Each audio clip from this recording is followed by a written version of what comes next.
और जब से 112 हुआ है हमारी पुलिस भी कबाड़ा हो गई। बताओ 100 नंबर बर्बाद हो गया कि नहीं हो गया? और बाबा जी कभी कभी कहते हैं कि हम 12 बजे सो के उठते हैं। जब से उन्होंने हमें कहा 12 बजे सो के उठते हैं, तब से हमने तय कर लिया है कि उनके घर पे भी हम नजर रखे हुए हैं। और आजकल मैं शाम को देखता हूं, कभी कभी धुआं उड़ता हुआ नजर आता है।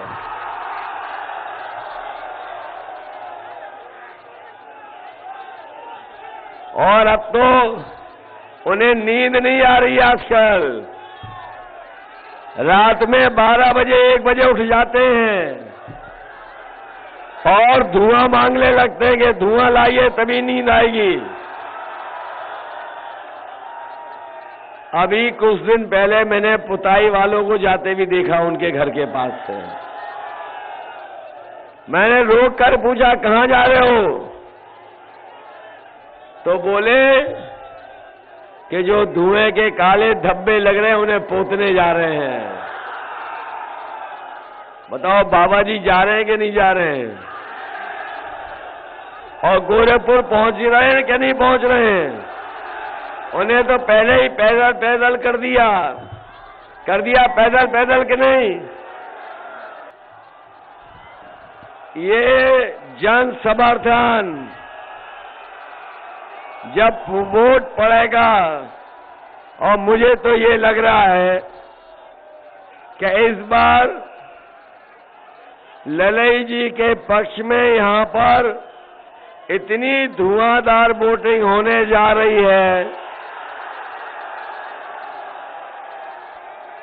इतनी धुआंधार वोटिंग होने जा रही है कि धुएं वाले धुआं धुआं हो जाएंगे। इधर आपने उनके नेताओं के भाषण सुने होंगे। बीजेपी के नेता बड़े बड़े उत्तर प्रदेश में घूम रहे हैं, जहां देखो वहां दिखाई दे रहे हैं, और 7वें चरण में तो सब इकट्ठे आ जाएंगे। लेकिन कभी उनकी बातों को सोचना और समझना, जब आप सोचोगे और समझोगे तो आप पाओगे कि उनके जो छोटे नेता हैं वो छोटा झूठ बोल रहे हैं, और जो बड़े नेता हैं वो बड़ा झूठ बोल रहे हैं, और जो सबसे बड़े नेता हैं वो सबसे बड़ा झूठ बोल रहे हैं। बताओ बीजेपी के लोग झूठ बोलते हैं कि नहीं बोलते हैं? कहने को तो दुनिया की सबसे बड़ी पार्टी का दावा करते हैं, लेकिन अगर 5 साल का काम और उनके वादे और उन्होंने जो सपने दिखाए थे, अगर उन चीजों का आकलन करोगे तो दुनिया की सबसे झूठी पार्टी अगर कोई है तो भारतीय जनता पार्टी है। तुमने ये नहीं कहा कि इंटर करने के बाद जो 10वें में एडमिशन लेगा उसे लैपटॉप देंगे। ये जो हमें एक लैपटॉप दिखाई दे रहा है इस नौजवान के हाथ में, क्या ये लैपटॉप बाबा जी वाला है? बाबा जी तो कह रहे थे कि हमने बहुत लैपटॉप बांटे हैं, तो आपके जौनपुर में नहीं बांटे उन्होंने? वो तो अभी कह रहे थे कि हमने 2 करोड़ स्मार्टफोन भी बांटे हैं। ये जो हाथों में कुछ लोगों के हमें दिखाई दे रहे हैं स्मार्टफोन, कहीं ये बाबा जी वाले तो नहीं है? और वो क्यों देंगे आपको? जब वो चलाना खुद नहीं जानते तो क्यों आपको देंगे? और न केवल लैपटॉप चलाना नहीं जानते हैं, अभी कुछ दिन पहले उन्होंने एक तस्वीर लगाई थी अपनी, जिसमें वो खुद पूरब देख रहे हैं और जनता पश्चिम देख रही है। याद है कि नहीं याद है? और तब हमें जानकारी हुई कि ये स्मार्टफोन भी नहीं चला पाते हैं।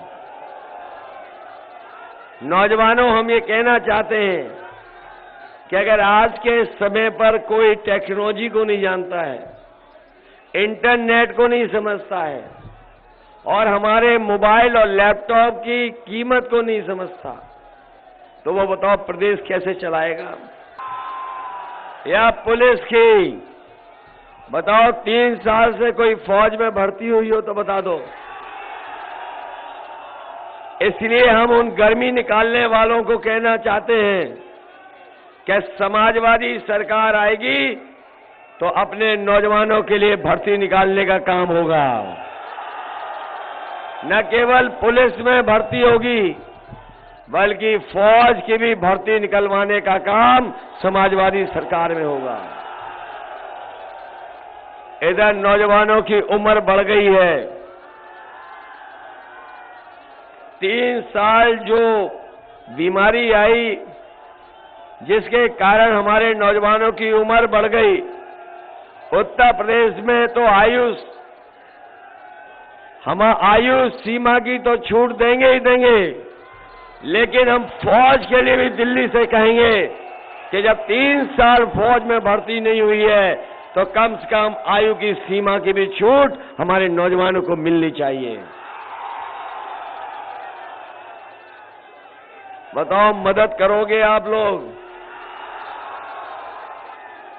और ये जो गर्मी निकालने वाले हैं हमारे बाबा मुख्यमंत्री, छठवें में तो निकाल ही रहे उनकी भाप।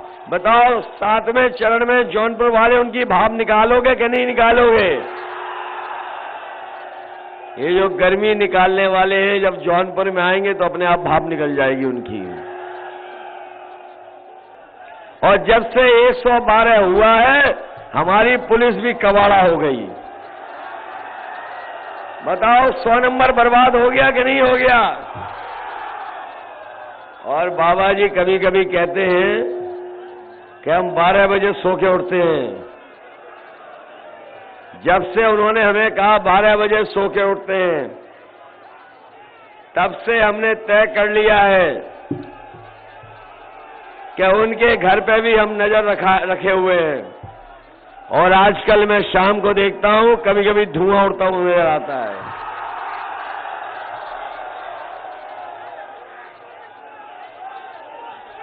और अब तो उन्हें नींद नहीं आ रही आजकल। रात में 12 बजे 1 बजे उठ जाते हैं और धुआं मांगने लगते हैं कि धुआं लाइए तभी नींद आएगी। अभी कुछ दिन पहले मैंने पुताई वालों को जाते भी देखा उनके घर के पास से। मैंने रोक कर पूछा, कहां जा रहे हो? तो बोले कि जो धुएं के काले धब्बे लग रहे हैं उन्हें पोतने जा रहे हैं। बताओ, बाबा जी जा रहे हैं कि नहीं जा रहे हैं? और गोरखपुर पहुंच रहे हैं कि नहीं पहुंच रहे हैं? उन्हें तो पहले ही पैदल पैदल कर दिया पैदल पैदल के नहीं। और बीजेपी वाले कभी कभी कहते हैं, और उनके मैं भाषण सुनता हूं तो वो हमें घोर परिवारवादी बोलते हैं। अभी उनके एक नेता का भाषण सुना बलिया का, मैंने निकलवाया कि इन्हें परिवारवादी कितनी बार कहा होगा, तो मैंने उनके भाषण में 15 बार गिना है कि परिवारवादी कहा। हम स्वीकार करते हैं हम परिवार वाले लोग हैं, और हम परिवार वाले लोग अपने बाबा मुख्यमंत्री जी को एक सलाह देना चाहते हैं, एक सुझाव देना चाहते हैं कि हम जितने परिवार वाले लोग हैं, जब कभी बाहर जाते हैं और बाहर से अपने घर जाते हैं परिवार के बीच में, तो हम अपने परिवार के लिए कुछ न कुछ सामान लेके जाते हैं, बच्चों के लिए मिठाई लेके जाते हैं। इसलिए हम बाबा मुख्यमंत्री जी को सुझाव देना चाहते हैं कि जब 10 तारीख के बाद आप अपने घर जाओगे तो कम से कम अपने गुल्लू के लिए बिस्किट लेते जाना। आप जानते होंगे गुल्लू कौन है? अपने गुल्लू के लिए बिस्किट लेके जाना। बताओ, उन्हें भेजोगे गोरखपुर के नहीं भेजोगे?